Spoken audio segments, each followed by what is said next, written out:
গরুর মাংস তো অনেকভাবে রান্না করে খেয়েছেন, কখনো কি এভাবে রান্না করে খেয়েছেন?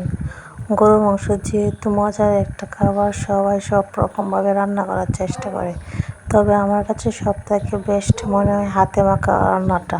আর হাতে মাখা গরুর মাংস খেতে কিন্তু অনেক মজা। আসসালামু আলাইকুম, সবাই কেমন আছেন? আশা করি আপনারা সবাই অনেক অনেক অনেক বেশি ভালো আছেন।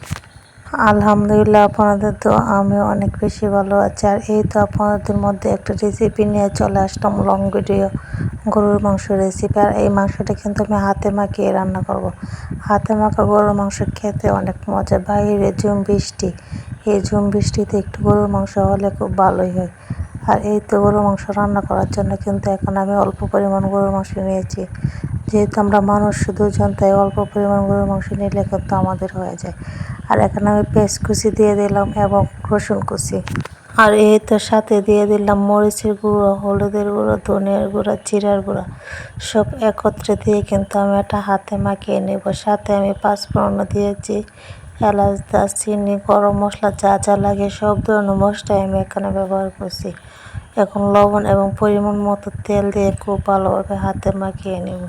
আর এইভাবে গরুর মাংস হাতে মাখিয়ে রান্না করলে কিন্তু খেতে বেশ মজাই হয়। মাংসটা এরকমভাবে মাখাতে হবে যাতে মাংসের ভিতরে মশলাগুলো খুব ভালোভাবে ঢুকে। আপনারা তো অনেকে অনেকভাবে রান্না করেছেন, তবে হাতে মাখিয়ে গরুর মাংস একদিন রান্না করে খেয়ে দেখেন খেতে কতটুকু মজা হয়।